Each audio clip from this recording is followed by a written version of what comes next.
자, 지난 시간에 봤던 내용 딴 거 보지 마시고요. 절정 넘어와가지고 유충렬이 어떻게 해요?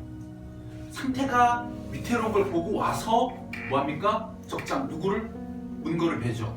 이 모습을 보고 항복하려던 황제가 뭐합니까? 항복을 안 하고 이 유충렬을 불러들여요. 그래서 너 누구냐 했더니 저 유심히 아들 유충렬입니다 하면서 이런 얘기 하잖아요. 우리 아버지가 억울하게 유배를 가가지고 죽었습니다. 거기다가 이 천자께서는 예전에 정한담을 충신이라 했습니다.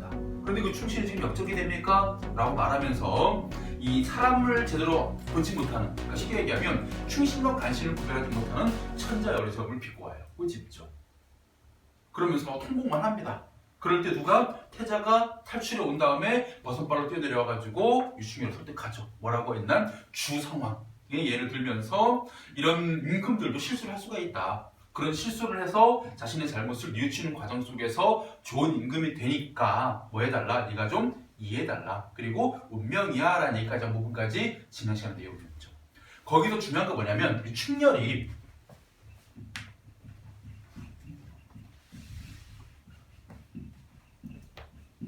태도가 천자에 대해서 어떤 태도를 지니고 있냐면요. 천자의 어떤 잘못을, 어리석음을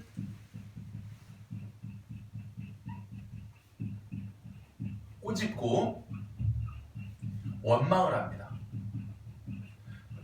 대놓고 얘기는 안 하지만 당신처럼 무능한 천자 때문에 우리 아버지가 억울하게 유배 가서 죽었다. 그리고 이 모든 난리가 나게 된 근본적인 이유 중 하나가 바로 당신이 간신을 알아보지 못했기 때문이다라고 여기까지는요. 천자에게 상당히 안 좋은 마음을 갖고 있었습니다.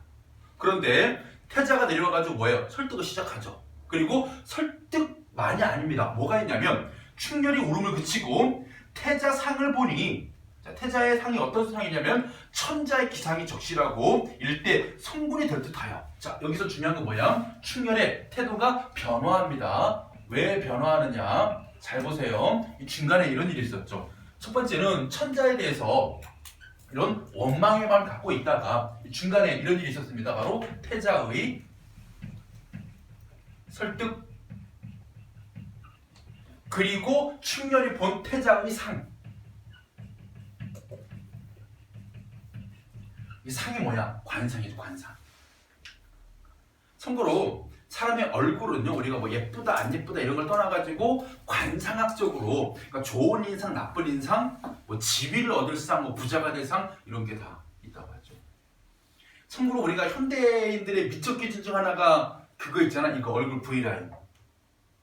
왜 여기 턱에 갸름한 얼굴을 V라인이라고 하고 이래야 뭐 남자인지 여자 예쁘다 이렇게 얘기하잖아요. 그게 관상학적으로 최악의 관상이랍니다. 얼굴이 V라인인 게. 이게요, 말려눈이 안 좋은 관상이에요. 이 턱에 살이 없는 게. 보기 좋은 것뿐이에요. 또 관상 무조건 맞는 건 아닌데.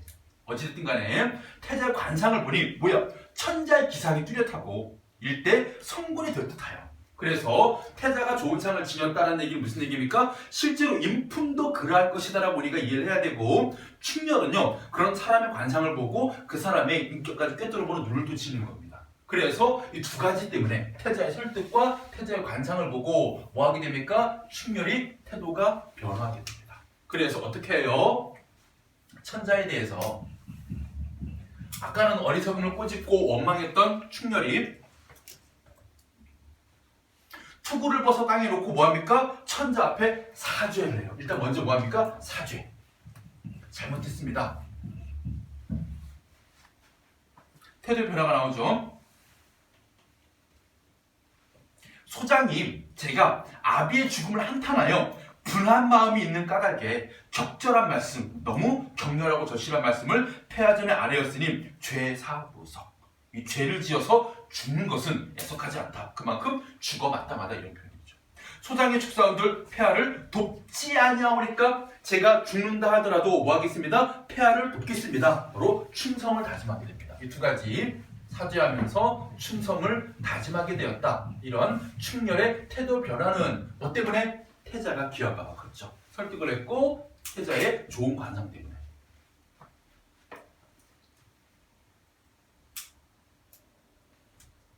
자, 그리고 4부분 넘어가겠습니다.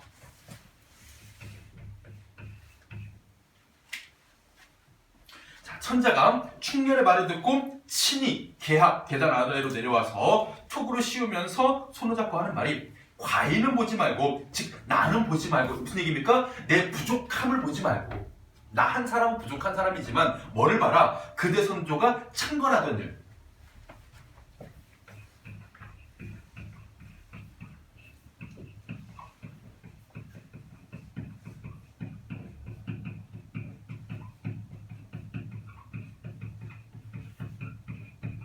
자, 여기에서 중요한 건 이겁니다. 충렬더러 나보다는 이걸 생각해달라. 쉽게 얘기하면 내가 지금 뭐 한 겁니까? 무능한 황제임을 인정하고 그런 나에 대한 원망의 마음보다, 나에 대한 원망 때문에 충성을 다하는 마음을 접기보다는 오히려 어떤 마음으로 그대 선조가 창건하던 일, 뭐를 위해서? 나라를 위해서. 이 나라가 어떤 나라입니까? 그대의 선조가 창건한 나라이다. 그러면 여기서 우리가 알 수 있는 정보, 바로 유충렬 집안은 개국공신 집안인 것이죠. 이 명나라를 세우는데 개국공신이었던 이 유씨 집안의 후손으로서 너희 조상이 세운 나라다. 나라가 위태로운 것만 봐달라. 그래서 너의 그 능력을 발휘해달라. 그러니까 그런 나라를 먼저 생각해야지, 내가 싫다고, 무능한 내가 싫다고 나 때문에 뭐 이걸 능력을 발휘하지 않겠다? 이것은 조금 안타까운 생각인데, 이 얘기죠. 자, 생각하면서 나라를 도와주면 태자가 하던 말대로 그대 공을 갚으리라. 충렬이 이 명령을 주의깊게 들은 다음에 물러나와 장대에 높이 앉아 군사들을 총독합니다. 피병장졸이, 그러니까 이제까지 전쟁을 치렀던 이 장졸들이 어떻게 돼요? 피 아주 헐벗고 병들었습니다. 왜? 오랜 전투 끝에 특히나 적군들이 지금 어때? 북쪽의 오랑캐, 남쪽 오랑캐 다 데리고 와가지고 수적으로 우세일 거 아니에요. 그러다 보니까 우리 명나라 군대는 열세여서 계속 패전을 거듭하다 보니까 이렇게 피병장졸이 되었죠. 불과 1,200명밖에 안 됩니다. 그래서 천자가 3층단에 높이 앉아 하늘께 제사를 지내고 임검, 그러니까 인정한다는 칼입니다. 우리가 예를 들어 전쟁 때 네가 이 전쟁을 이끌어라 하고 이제 왕이나 황제가 인정할 때 주는 칼을 임검이라고 하죠. 충렬에게 주신 후 대장 사명기에 친필로 황제가 써줍니다. 뭐라고? 여기 보세요. 대명국, 대사마, 도원수, 유충렬이라고 써줍니다.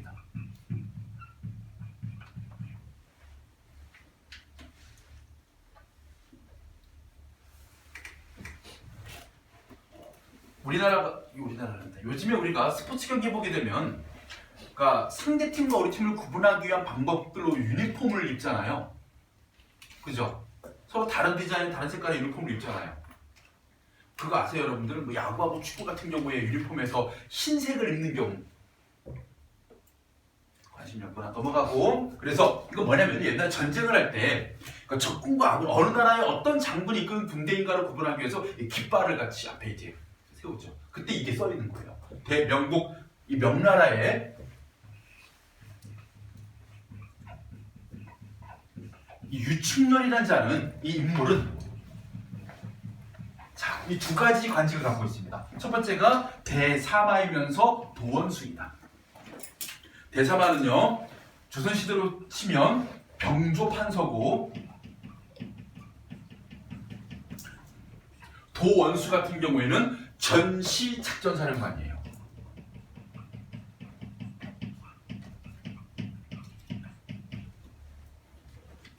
오늘날 병조판서, 어떤 장관? 국방부 장관이 병조판서입니다. 그리고 이 사람이 또 뭐 하는 겁니까? 전쟁 상황에서는 총사령관이 되어서 모든 병사들을 통솔하는, 쉽게 얘기하면 무인으로서 최고의 관직이에요. 그지? 이거는 뭐를 의미하느냐? 얘들아, 중요한 정보야. 잘 들어봐. 이 부분은 바로 몰락한 집안에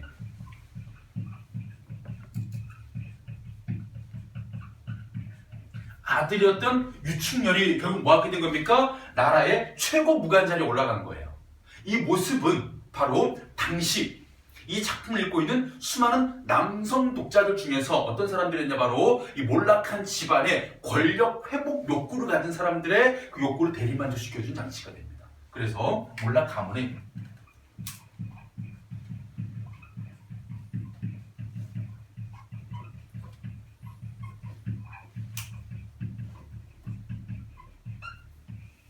권력 회복의 모습을 보여주면서 당시 사람들의 무엇을 욕구를 대리만족시켜준 것. 요게 바로 이 작품에서 두 번째, 쉽게 말하면 이면적인 주제의식이에요.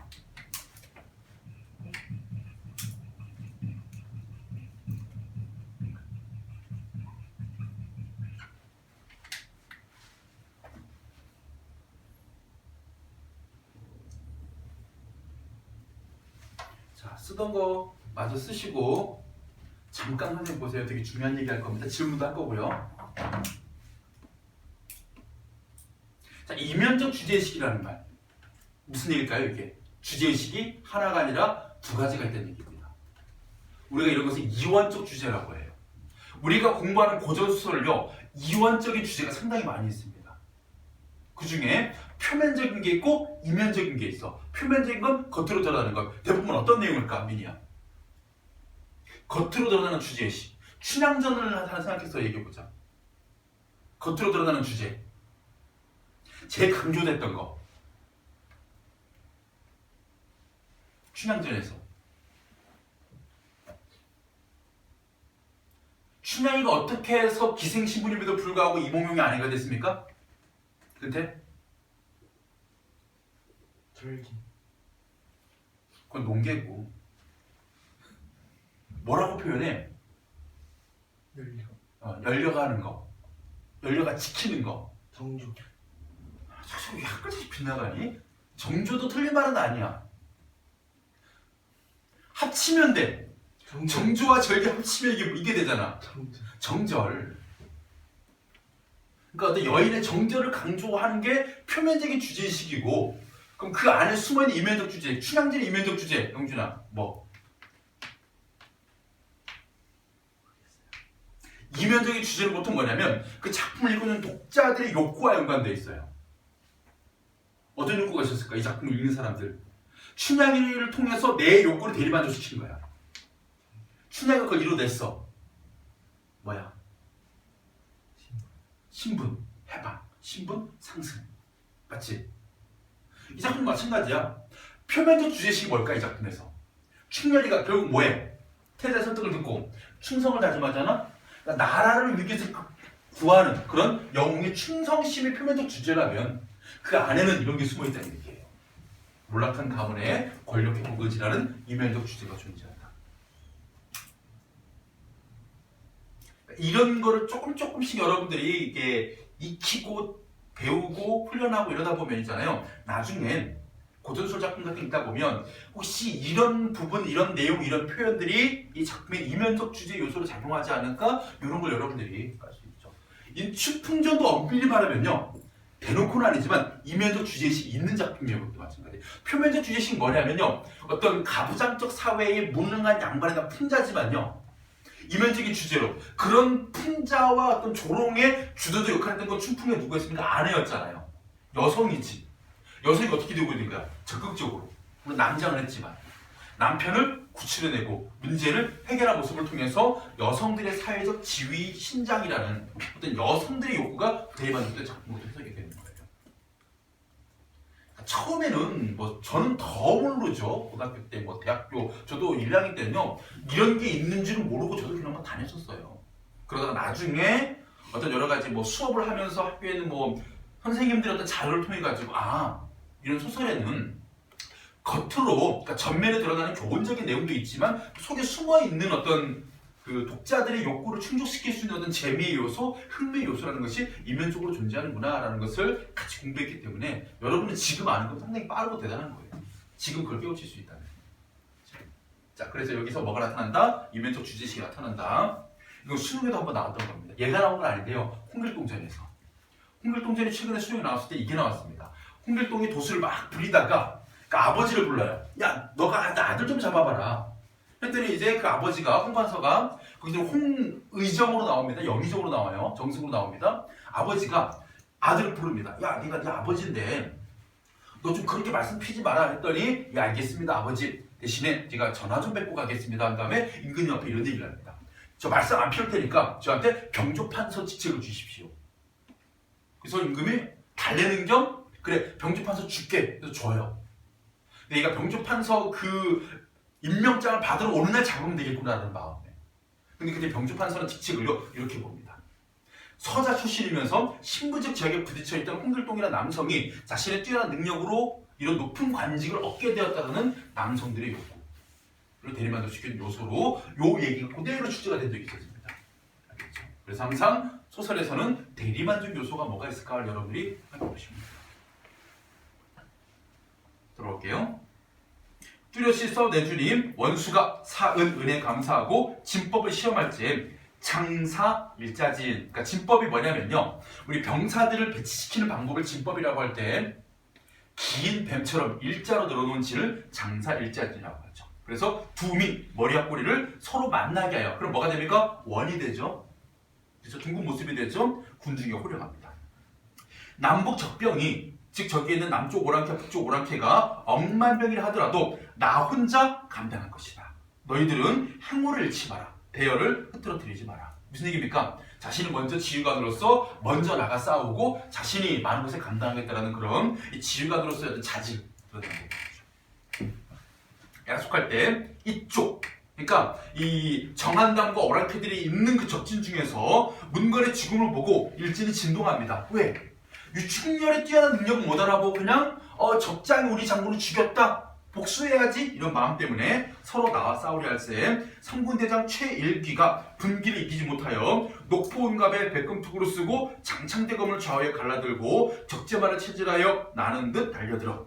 적장 유충렬아, 내 아직 어리석어서 혹은 어려서 남북강병 억만군을 능멸히 생각하니, 업신여기 생각하니 박비나와 죽어보라. 보통 옛날 전투할 때 있잖아요, 장군들은요 세게 말합니다. 아무리 겁나도요 이렇게 당당하게 말해야 되는 이유가 뭐냐면 장군 하나하나의 어떤 그런 언행이 병사들의 사기에 미치는 영향이 크기 때문에 일단은 당당하게 얘기하죠. 그런 다음에 원수가 장대에 있다가 최일기란 말을 듣고 박비나와 응성하기를 정한담은 어디 가고 너만 어찌 나왔느냐. 야, 너 잔챙이 말고 니네 대장 나오라 그래 얘기죠. 너희 두 놈의 간을 내요.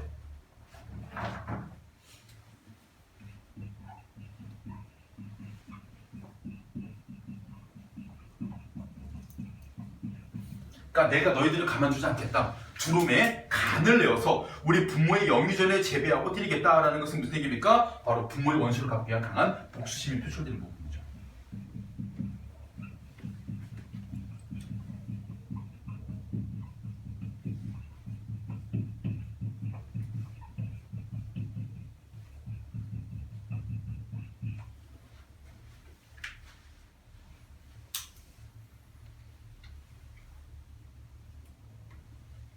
자, 이렇게 함성하고 달려들어. 장성검은 누구 거야? 유충렬 거야? 그 뭐 일일이 다 외우지 않아도 되는데 앞으로 한번 가보면 되잖아요. 장성검이었죠. 투구, 무슨 투구?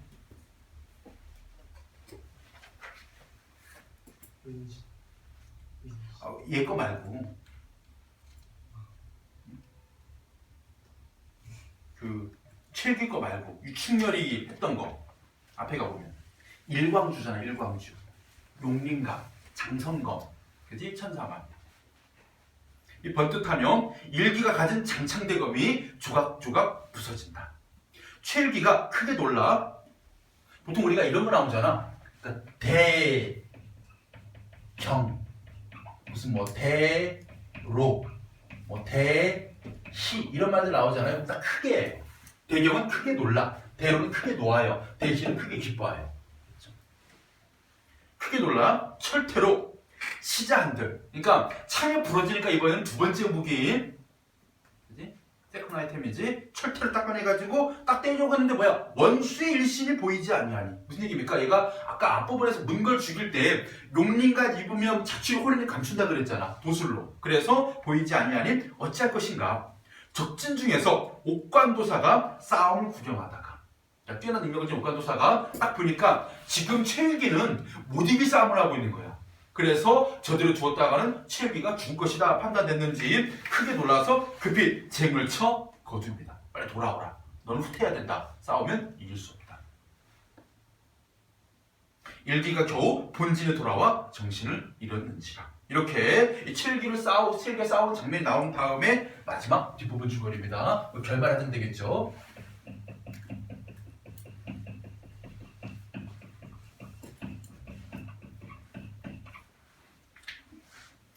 충렬은 정한담 일파에 갖은 계략에도 불구하고 싸움에서 승리한다. 자, 이제부터 여러분들 싸움에서 승리.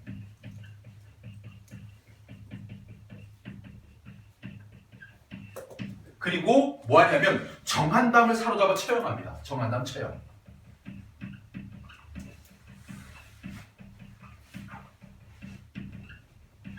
자, 이 부분에서 우리가 뭘 나타낼 수 있느냐? 영웅 일대기 구조의 마지막 부분이에요. 바로 위기를 극복하고 업적을 달성하는 부분으로 이 부분에서는 이 국가적 차원 내 위기를 극복하고 정한담을 채용하는, 즉 간신을 처단하는 업적을 이루고요.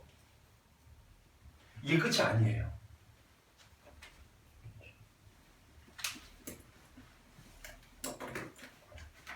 참고로 뭐 이것만이 아니죠. 호황에게 사로잡힌 황후 태후 등도 구출하는 것도 여기 들어갈 수 있죠.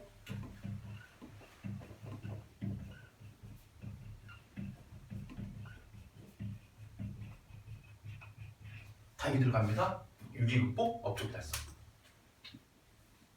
그리고 요 장면, 이 부분에서 우리는 바로 당시 병자호란과 관련된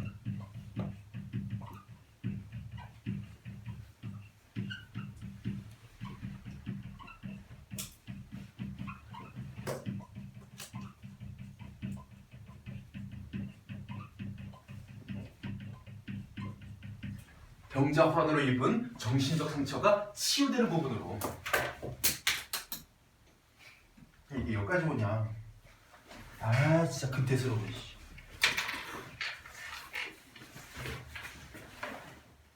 바로 영웅이 뭐 해준 겁니까?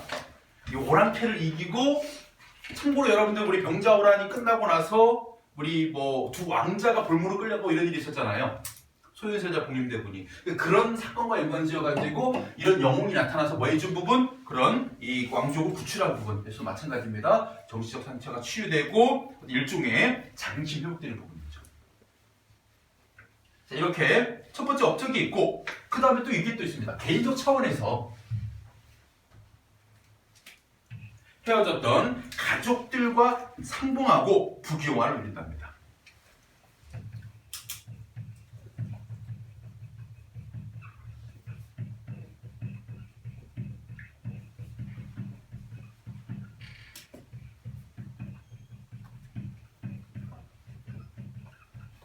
자, 이 부분은요, 이 영웅소설 이때기 구조보다는 다른 쪽으로, 그러니까 일반적인 고전소설의 결말로 봐야 돼요. 요거는 바로 행복한 결말이죠.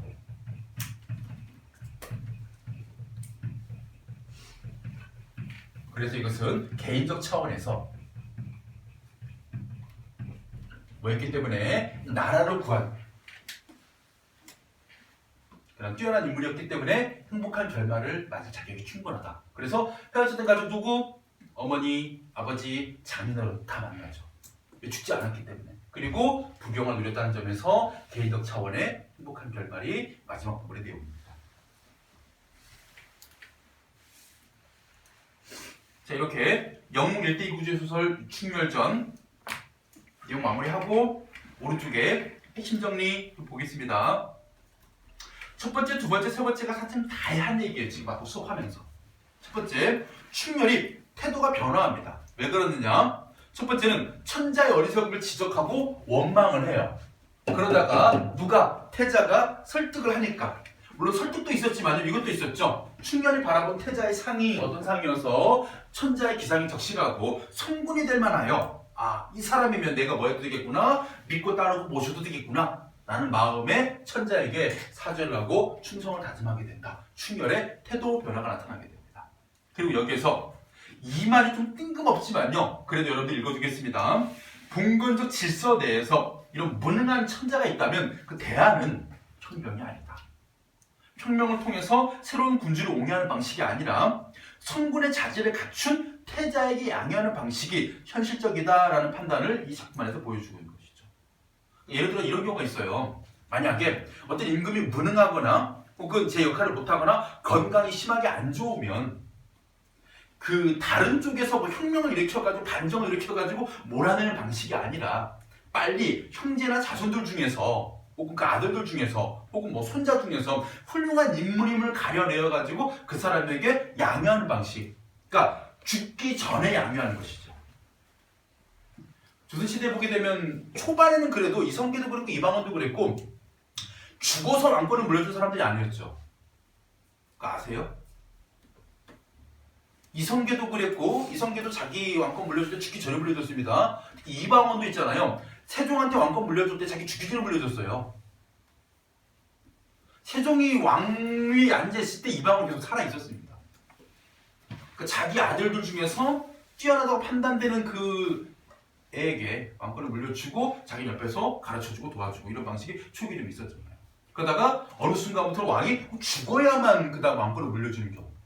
근데 그 물려받은 왕은 뭐야? 왕이 세자로 책봉한 사람이었고 자연스럽게 왕이 돼버리고 근데 마음에 안 드는 사람들은 뭐 하는 거고 반정을 일으켜가지고 몰아내고 이런 식이 오히려 백성들에게 혼란을 주고 좋은 방식은 아닌 것 같다. 두 번의 반정을 가지고 좀 비꼬는 편으로 보시면 되죠. 그거 찾아보셨나요? 누가 효종인지? 복림대군이 효종이죠. 근데 왜 복림대군이 왕이 됐을까요? 소현 세자면 얘가 세자인데 아파서 죽었을까요? 아파서 죽었다고 알고 있어요? 착한 사람이었다는 거. 네. 그 청나라 가서 소현 세자가 참고로 인조는 소현 세자 되게 미워했대요. 그러니까 성격이 그 인조 스타일에 맞지 않는 아들이야. 그 소현 세자가. 가서 뭐 했냐면 청나라에 같이 포로로 잡혀온 사람들과 같이 농사 지어버린 거예요. 여기 가서. 같이 농사 짓고 막 쌀 거두고 그런 다음에 그 수확한 쌀을 가지고 다시 또 이제 막 그 청나라 물건도 막 구입을 하고 이런 식으로 청나라 문물도 받아들이고 이런 걸 배워야 되니까. 그래야 이길 수 있으니까. 좀 약간 좀 선진적인 사고를 가진 게 인조는 마음에 안 들었던 거지. 돌아왔는데 뭐 꼭 좀 미운 아들 좀 뭔가 안 주고 싶은데 꼬투리가 있어야 될 거 아니야. 그런 얘기 있었대요. 그 소현 세자가 돌아가셔가지고 염습을 할 때 온몸이 그 검은 빛이었다라고. 그러니까 이거는 독살설을 의심하는 거죠. 누군가에 의해서 소현 세자가 독살당했을 것이다. 배후에 누가 있을 것이다. 우리 그런 거 있잖아요. 뭐 정조도 뭐 무슨 독살설 이런 거 얘기 나오잖아요. 그렇죠? 복림대군은 안 되죠. 복림대군 왕 된 다음에 저분이 뭐 했을까요? 왕 된 다음에 북벌론 얘기를 해요. 왜 북벌론 얘기를 합니까? 우리가 말이야 존심 있지 말이야. 이게 인조 스타일인 거예요. 끝까지 뭐 하는 거 명분 내세우는 거. 그때 소현세자가 건강하게 청나라에서 돌아와서 건강하게 복사를 안 당하고 만약에 그 사람이 효종이 되었다라면 그래서 어떤 거는 거죠. 그래서 여기서 생각하는 제가 보기엔 태자는 아마 소현세자를 상상한 게 아니었을까. 그러니까 백성들의 입장에서는 복림대군이 아니라. 두 번째입니다. 시대상. 지난번에 약간 언급했던 얘기죠. 유충렬전에서 그 전장 형세가 기울어가자 천자가 적에게 항복하려는 모습은 마치 병자호란 때 인조가 청나라에게 항복을 하고 신하의 예를 행하기로 한 부분, 우리 삼전도의 굴복이라고 이런 거 많이 들어보셨죠? 그럼 삼전도가 어디고 무슨 일인지는 구체적으로 수업 시간에 들어본 적 있나요? 어디예요? 삼전도가? 서울에? 여의도. 여의도야? 좀 몰랐어. 잠실 지역이랍니다. 잠실 지역. 잠실 주경기장 있는 쪽에. 막 그 석촌호수 있고 이 동네. 거기에 꽁꽁한 겨울날 그 강이 얼어붙은 얼음바닥에서 저 높은 그 대 위에 청나라 장군이 앉아 있고 털막 레오파드 막 이런 거 있고 밑에 그 인조가 무릎 꿇고 앉아가지고 그 꽁꽁 얼은 얼음 땅에다가 머리를 찧어서 피를 내면서 세 번 절한 거죠. 우리는 당신의 신하이자 뭐 동생입니다. 이런 식으로. 처음부터 바로 신하는 아니었대요. 그러니까 그 형제의 그 예를 맺겠다 정도였대 처음에는. 형제 예. 그래가지고 처음에 그러니까 그쪽 청나라에서 야 우리 명나라 똑같이 대우해줘. 니네 명나라 신하였다며. 우리 똑같이 해줘. 근데 야 그건 너무 심하다. 형님이라 부르게 따거 이렇게 했는데 이쪽에서 이제 좀 마음에 안 들었나 봐. 그래서 또 오잖아. 또 온 게 그 정묘호란이잖아요. 그 다음에 아마 신하의 예를 다 하기로 했던 모양입니다. 그리고 태자나 황후랑 태호 등이 저희의 포로가 된 모습은 마치 우리 병자호란 때 대군이나 비빈이 청나라의 불무로 끌려간 모습하고 유사했기 때문에 유충렬 전쟁에서 결국 승리하고 호국을 정벌한 이 결말은 병자호란의 패배에 대한 민족적 울분과 복수심을 표출하고 민족의 자긍심을 회복하고자 민중의 심리가 반영된 것으로 보인다. 이러한 민중의 심리와 관련지어서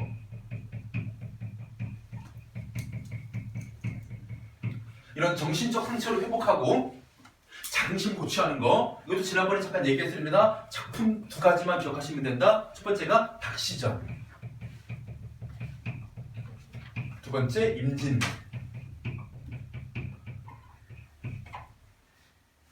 이거는 아예 대놓고 조선이고 구체적으로 어디? 박시전 같은 경우에는 병자호란 때 실제 적장 다 나옵니다. 용골 때리는 다 나와요. 그래서 여성인 박씨가 청나라 전투에서 승리를 거리는, 아주 그것도 통쾌한 승리를 거두는 장면 통해 가지고 이러한 정신적 회복, 정신적 상처 회복. 임진옥은 임진왜란의 패전의 역사를 뒤집은 승리 역사를 바꾼 소설이었어요. 사명대사가 일본에 가서 일본을 혼내주고 포로까지 끌고 오는 이야기가 바로 임진옥의 내용이죠.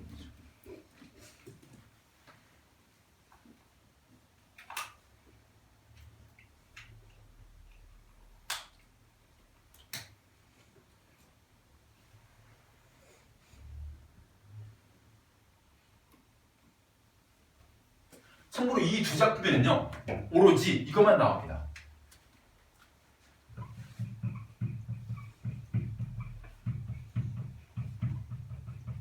다른 건 필요 없고 승리로 이끈 전쟁만 나와요.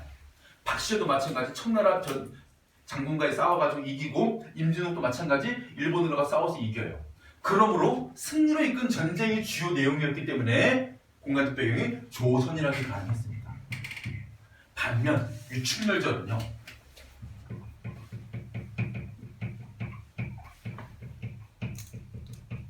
이러한 승리로 이끈 전쟁만 있는 게 아닙니다. 하나가 더 있어요. 뭐가 있을까요? 무능한 천자의 모습.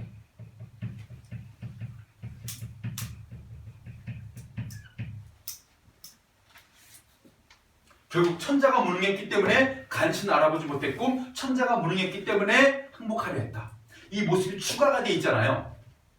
이 모습 때문에 배경을 조선으로 하지 못하고 어디로? 중국으로.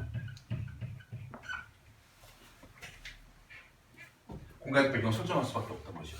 이게 얘들아 옆에 바로 보충절 첫 번째 거야. 작품의 배경. 이 작품은 명나라 때 중국을 배경으로 하고 있다. 이유가 뭐냐면 병자호란 전후에 조선의 현실이나 문제의식, 간신히 득세하고 왕이 무능했던 그 현실을 담으려다 보니까 조선에 뭐 이렇게 대놓고 나올 거 아니야. 그러면 그럼 뭐 하는 겁니까? 이 작품을 읽거나 창작하거나 유포한 사람들 전부 다 왕을 빙변한 죄가 되는 것이죠. 그래서 외국으로 배경을 설정해버리면 이런 문제의식을 보다 자유롭게 드러낼 수 있으니까 공간을 살짝 어디로 옮긴 겁니까? 중국으로 옮긴 거예요. 그러니까 이런 방식 중에 하나가 얘들아 이런 게 있어. 김만중의 사시남정기라는 소설, 우리 미리 보는 수록 작품입니다. 뒤에 가면 배울 거예요. 여기에서 있잖아요, 유할림이라는 남자 주인공이 있습니다. 그의 원래 부인인 사씨가 있고요, 첩으로 들인 교씨가 있습니다. 그때 이 유할림이요, 숙종, 사씨가 인현왕후, 교씨가 장희빈을 상징하는 인물이었어요. 당시 숙종이 좋은 왕비였던 인현왕후를 몰아내고 장희빈을, 그죠? 자신의 아내, 그러니까 중전으로 앉힌 그 사건을요 반대해서, 김만중이 인현왕후 폐위에 반대해서 유배를 가게 돼요. 유배대 쓴 작품이에요. 나중에 뭐까지 했냐? 인현왕후 복권운동까지 합니다. 그 과정 속에서 이 소설을 지을 때 김만중은 물론 의도는 전달하겠지만 당장은 지금 장희빈과 장희빈의 동생 장희재가 득세된 시대거든요. 유비지에서 카메라일 수도 있어. 그래서 이 작품의 배경은요 조선이 아닙니다. 중국이에요. 이렇게 되게 민감한 문제들 있잖아요. 당장 이것이 어떤 사건에 어떤 인물과 관련된 것이다라고 직접 노출될 만한 요지가 있는 작품들은 대부분 살짝 배경을 중국으로 옮겨서 간접적으로 표현할 방식이 많죠. 유출도 똑같아요. 이것 때문에 그래요. 무능한 천자의 모습은 결국 이 무능한 어떤 조정의 모습을 반영한 것입니다.